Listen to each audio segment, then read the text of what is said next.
Assalamualaikum warahmatullahi wabarakatuh. Di era digital saat ini, smartphone bukan lagi digolongkan dengan barang yang eksklusif, karena hampir semua usia dan semua golongan bisa memilikinya. Namun yang menjadi pertanyaan, sejauh manakah kita bisa memanfaatkannya?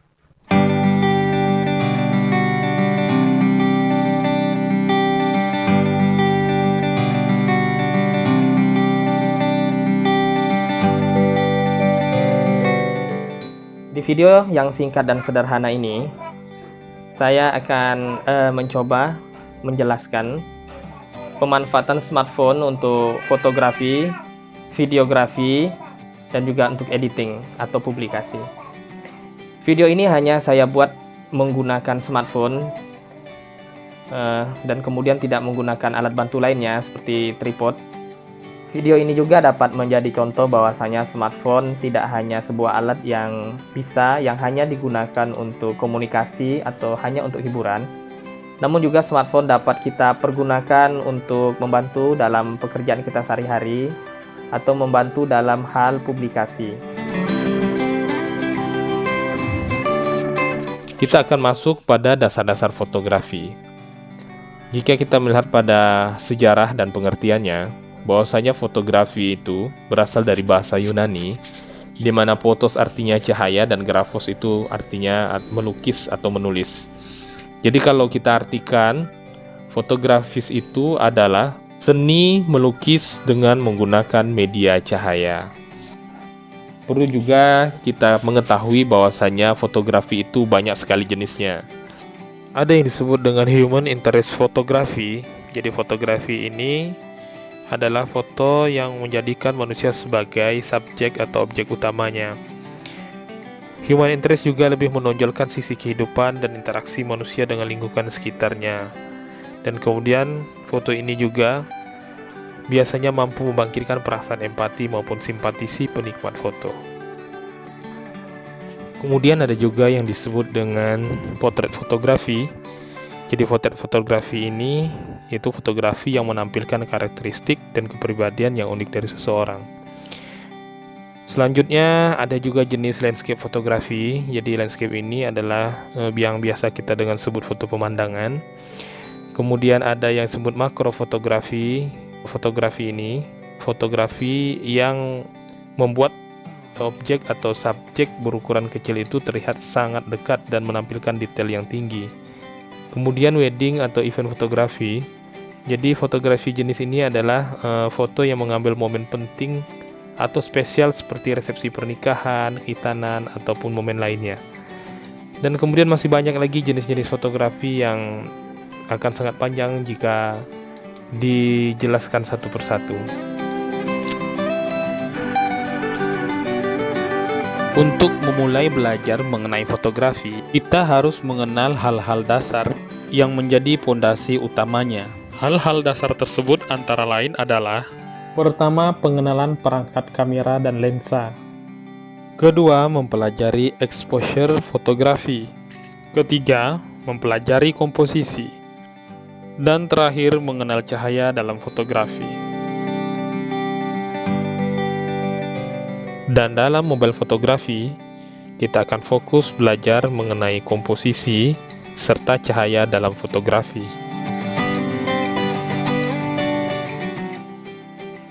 Sebelum masuk pada pembelajaran tersebut, berikut adalah tips-tips memotret dengan menggunakan smartphone. 1. Pahamilah teori komposisi fotografi. Kedua, pelajarilah konsep dasar cahaya pada fotografi. Ketiga, gunakanlah mode HDR pada kondisi-kondisi tertentu. Misalnya, pada saat kondisi terlalu terang atau saat kondisi di mana subjek membelakangi cahaya. Dan mode HDR juga sangat menarik digunakan ketika kita memotret landscape atau memotret pemandangan.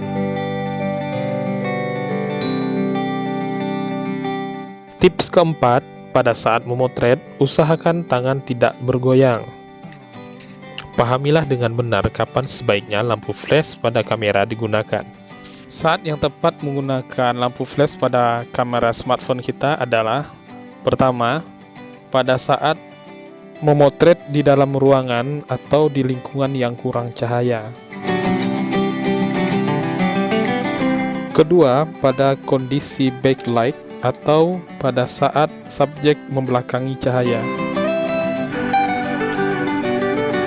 Ketiga, pada saat memotret di bawah terik sinar matahari.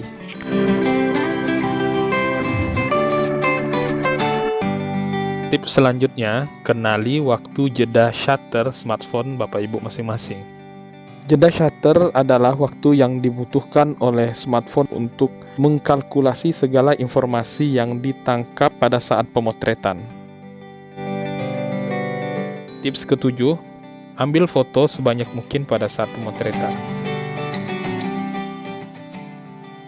Tips selanjutnya, bersihkan kaca lensa smartphone sebelum memotret. Kemudian tips yang terakhir, pelajarilah semua fitur-fitur yang ada pada aplikasi kamera Bapak Ibu masing-masing. Selanjutnya kita akan mendalami mengenai komposisi fotografi. Komposisi adalah seni atau cara menata elemen-elemen objek foto yang penting secara menyeluruh pada saat kita memotret.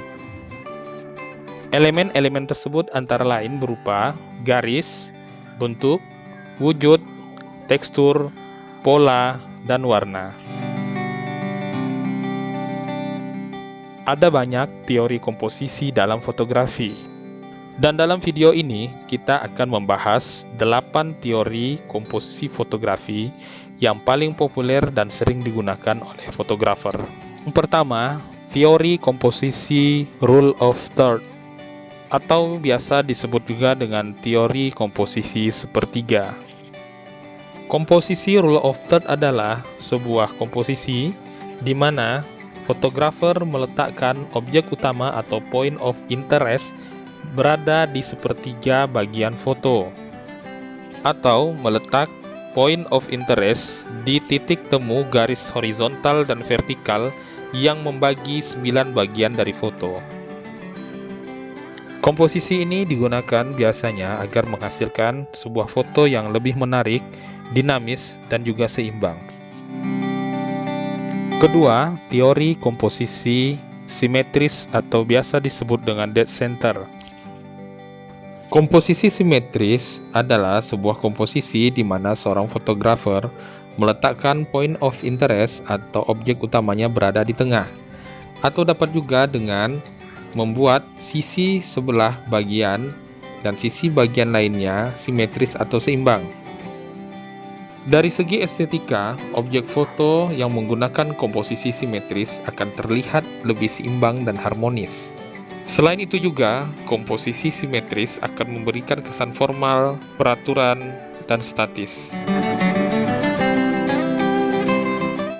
Ketiga, teori komposisi framing atau bingkai. Komposisi framing adalah sebuah komposisi di mana fotografer memposisikan objek atau subjek utamanya sehingga dikelilingi oleh elemen lain dan terlihat seperti di dalam sebuah frame.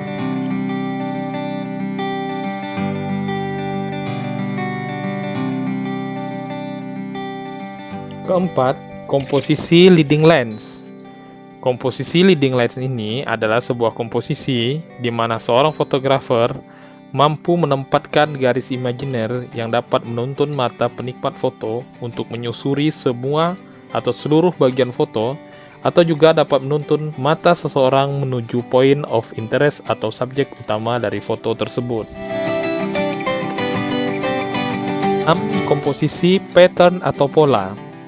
Komposisi pattern atau pola ini adalah sebuah komposisi di mana seorang fotografer mampu menempatkan elemen grafis yang berulang-ulang tampil dalam sebuah frame atau sebuah foto. Elemen di sini bisa berupa pengulangan garis, bentuk, ataupun warna. Komposisi diagonal. Komposisi diagonal adalah sebuah komposisi di mana seorang fotografer dapat menyusun elemen foto yang membentuk garis atau sejenis garis yang membujur miring dari sisi kanan foto ke sisi kiri foto ataupun sebaliknya. Komposisi diagonal ini dapat menegaskan sebuah perspektif, memberikan kesan kedalaman, serta menambahkan dinamisme pada sebuah foto. Posisi depth of field. Komposisi depth of field adalah sebuah komposisi di mana seorang fotografer dapat menata rentang jarak yang dimiliki objek foto untuk menghasilkan variasi ketajaman atau fokus pada foto yang dihasilkan.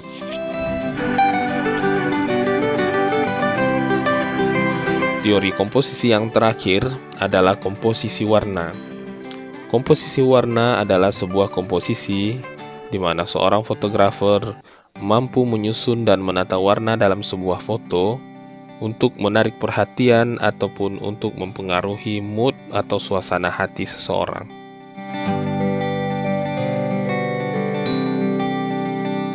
Berikut adalah tips implementasi dari teori komposisi dalam pemotretan.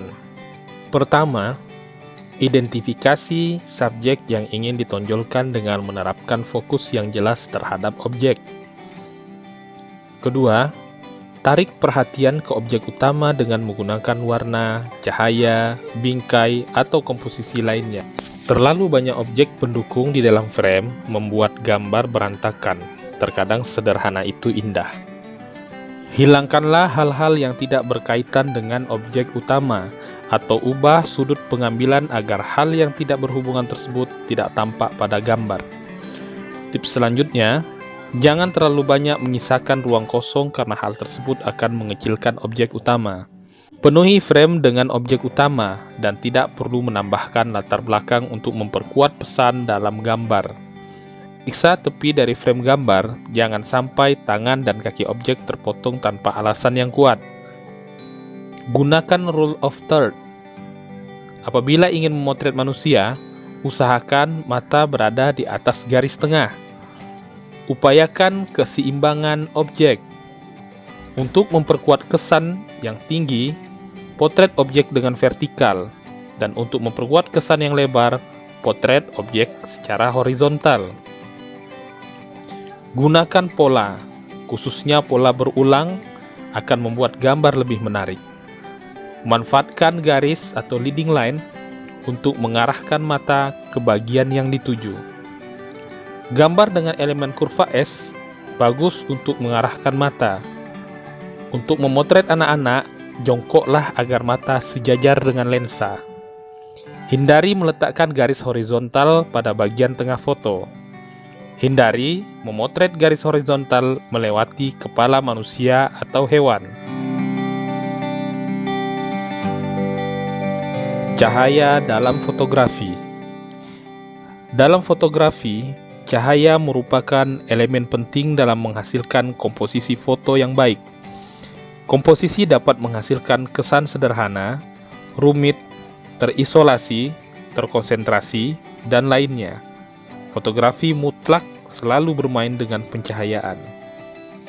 Terdapat dua pencahayaan yang biasa dimanfaatkan dalam memotret, yaitu cahaya alami dari matahari dan cahaya dari lampu studio. Dalam fotografi, dari mana arah cahaya jatuh ke subjek akan sangat mempengaruhi bagaimana foto terlihat. Arah cahaya, baik itu alami maupun dari sumber cahaya buatan, bisa dibagi menjadi 5, yakni arah cahaya dari depan, dari belakang, dari atas, dan dari samping. Menjadi seorang fotografer berarti menjadi pemburu cahaya. Cahaya yang kita abadikan memiliki kualitas dan kuantitas. Dua faktor itulah yang perlu kita perhatikan saat memotret. Posisi sumber cahaya berperan besar pada kualitas cahaya.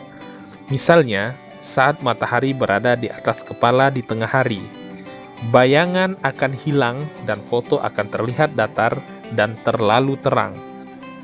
Jam-jam keemasan atau waktu terbaik untuk memoto adalah setelah matahari terbit atau sunrise dan sebelum matahari terbenam atau sunset. memiliki kualitas cahaya yang paling baik. Kamera terbaik Anda adalah kamera yang paling Anda kuasai, bukan kamera yang paling mahal yang pernah Anda beli. Demikian penjelasan singkat mengenai fotografi. Semoga bermanfaat. Wassalamualaikum warahmatullahi wabarakatuh.